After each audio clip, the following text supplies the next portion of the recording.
একটু যুবকদের জন্য স্পেশালি এটা ব্যাখ্যা করার চেষ্টা করব যে আপনি আপনার জীবনটাকে কিভাবে প্রফিটিক লাইফস্টাইলে চালাবেন। অনেকে প্রশ্ন করেন আমাদেরকে অনলাইনে, দুইটা প্রশ্ন খুব কমন আসে। একটা হচ্ছে, ভাই আমরা যারা জেনারেল শিক্ষিত স্টুডেন্ট আছি আমাদের পড়াশোনার সিলেবাস কেমন হবে, ইসলামিক সিলেবাস কেমন হবে, এই প্রশ্নটা প্রচুর পাই। আরেকটা প্রশ্ন পাই যে ভাই তাহলে আমরা দৈনন্দিন জীবনে কিভাবে চলবো যাতে করে আমরা রাসূল সাল্লাল্লাহু আলাইহি ওয়াসাল্লামের সুন্নাহগুলোর উপর থাকতে পারি।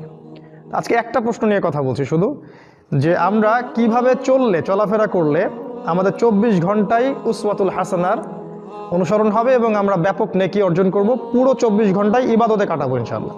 কিভাবে সম্ভব? শুরুটা করতে হবে আপনাকে ঘুম থেকে। কোথা থেকে? ঘুম থেকে, রাতের ঘুম থেকে। আপনি যদি বা আমি যদি চাই যে আমাদের জীবনটাকে রাসূলের সুন্নায় ঢেলে সাজাবো, তাহলে ঘুমটা সবচেয়ে ইম্পর্টেন্ট জিনিস। এখানে সবচেয়ে মোস্ট ইম্পর্টেন্ট জিনিস হচ্ছে আপনি রাতে কয়টায় ঘুমোতে যাচ্ছেন। ঠিক আছে, আমি একটা আয়াত বলেছি শুরুতে, আয়াতটা একটু অনুবাদ করি। আল্লাহ পাক বলেছে সূরা হামিম সেজদার মধ্যে আছে আয়াতটা, শেষের দিকে আল্লাহ পাক বলেছেন ওয়ামিন আয়াতিহি, আল্লাহ পাকের নিদর্শনগুলোর মধ্যে অন্যতম নিদর্শন হচ্ছে লাইল ওয়ান নাহার, দিন এবং রাত, ওয়াশ-শামসু ওয়াল কমার, ওই দেখেন সূর্য এবং চাঁদ। তাহলে দিনের সাথে সূর্য, রাতের সাথে চাঁদ, এগুলো আল্লাহ পাকের অন্যতম নিদর্শন। আল্লাহ পাক বলেছেন যে লা তাসজুদু লিশ-শামসি ওয়ালা লিল কমার, তোমরা চাঁদকে সেজদা করো না আর সূর্যকেও সেজদা করো না। ওয়াসজুদু লিল্লাহ, তোমরা সেই আল্লাহকে সেজদা করো, আল্লাযী খালাকাহুন্না, যিনি এগুলোকে সৃষ্টি করেছেন। ইন কুনতুম ইয়াহু তা'বুদুন, যদি তোমরা সত্যিকার অর্থেই আল্লাহর ইবাদত করে থাকো। তাহলে এখানে কিন্তু আল্লাহ পাক দিন এবং রাত এবং চাঁদ এবং সূর্য এই বিষয়টাকে আপনাকে গুরুত্ব দিয়েছেন। এটা আল্লাহ পাকের নিদর্শনগুলোর মধ্যে অন্যতম। শুরুটা করতে হবে আপনাকে রাত থেকে। সবচেয়ে ইম্পর্টেন্ট জিনিস হচ্ছে, এই যুবকদের জন্য বলছি স্পেশালি, যে রাতের বেলা কখন আমরা ঘুমোতে যাই এটা ইম্পর্টেন্ট সবচেয়ে। আর এই বিষয়টার উপর ডিপেন্ড করছে আপনার পরের দিনের পুরো এনার্জি। সারাদিন আপনি এনার্জেটিক থাকবেন কিনা, শক্তি পাবেন কিনা, কাজকর্ম করতে পারবেন কিনা, এই দিনই বিষয়গুলোর কথা বলছি। এই এনার্জির সোর্স হচ্ছে আপনার ঘুম। ওয়ান নাওমা সুবাতা, আছে না? ঘুমকে করেছি আরামের বস্তু। রাসূল সাল্লাল্লাহু আলাইহি ওয়াসাল্লামের সুন্নাহ ছিল এশার সালাতের পর দিনই কথাবার্তা ছাড়া অন্য কোনো কথাবার্তা তিনি পছন্দ করতেন না। এবং এই সময় তিনি মিসওয়াক করতেন, অজু করতেন, অজু করে বিছানায় যেতেন, বিছানার চাদর পরিষ্কার করতেন, হাত দিয়ে হোক বা কাঠি দিয়ে হোক বা যে কোনো বিষয় দিয়ে হোক। এটা তিনি করতে বলেছেন কারণ তিনি বলেছেন যে তোমরা ঘুমানোর আগে বিছানা পরিষ্কার করে নাও, তোমরা জানো না তোমরা যাওয়ার পরে তোমাদের অনুপস্থিতিতে সেখানে কি এসেছিল, সেখানে জিনও থাকতে পারে।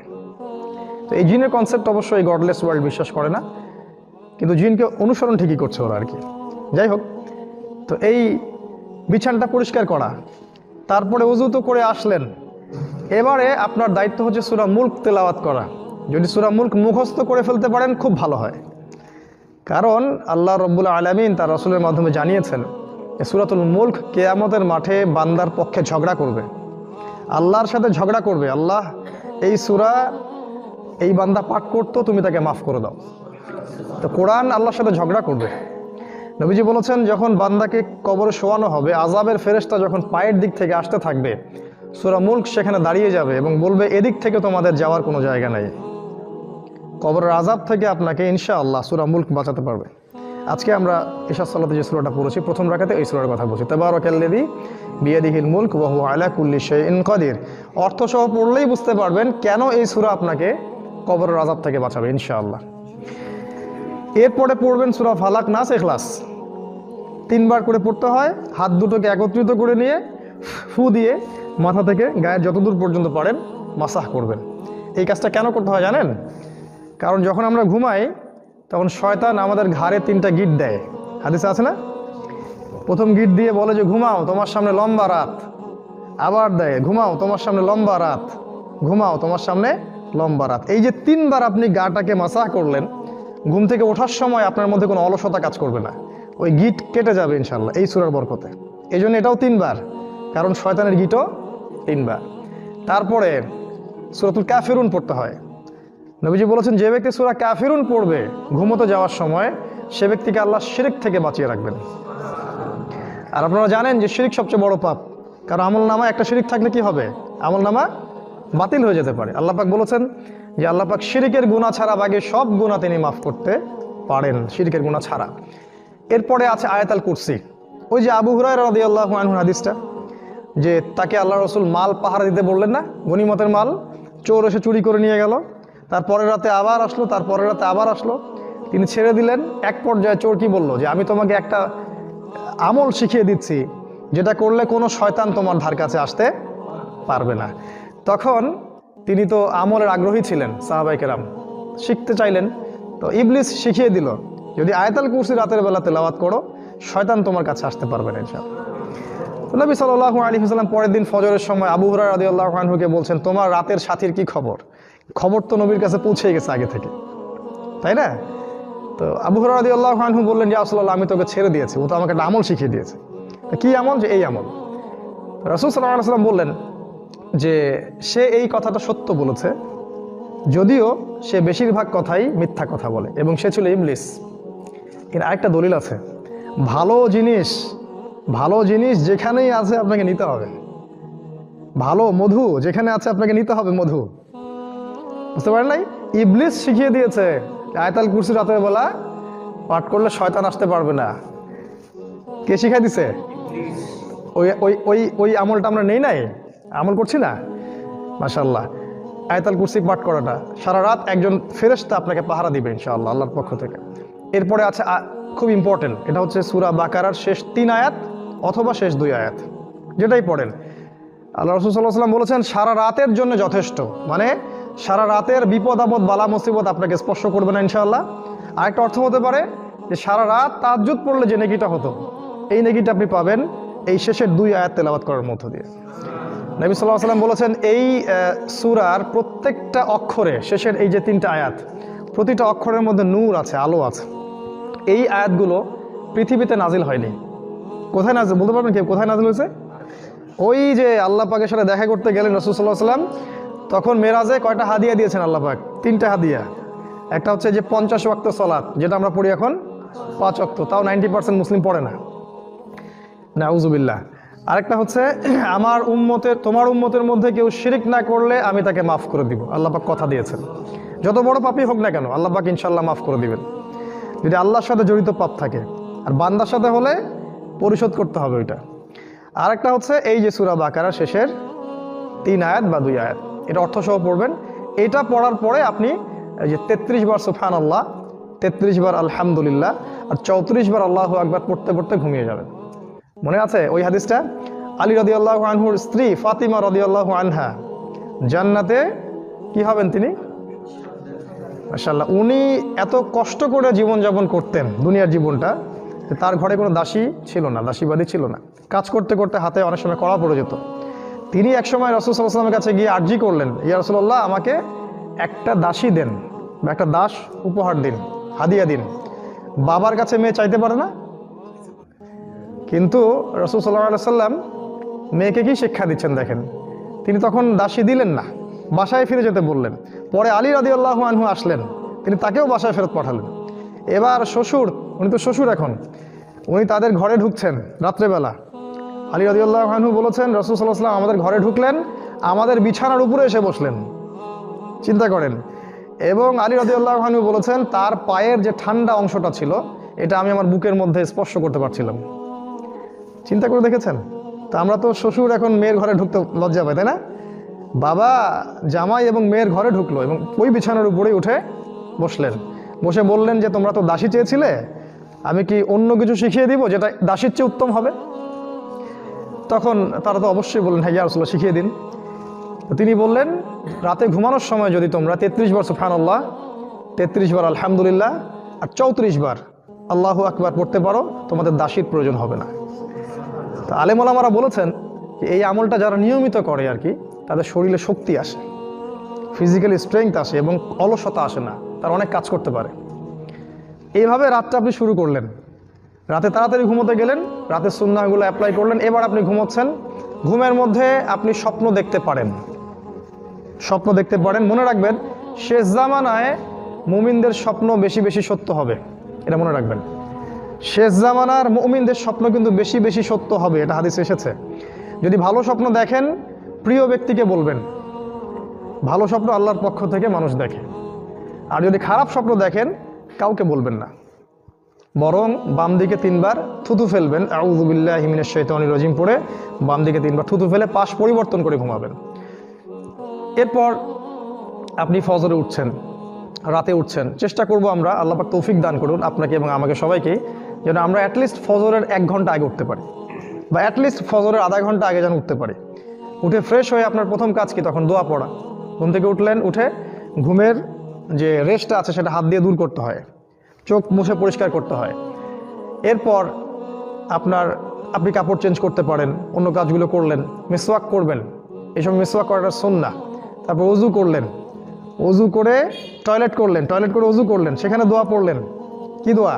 আল্লাহুম্মা ইন্নী আউযু বিকা মিনাল খুবসি ওয়াল খাবাইস। এই যে ইবাদত হয়ে গেল, কিন্তু বের হলেন বললেন গফরানাকা, ইবাদত হয়ে গেল।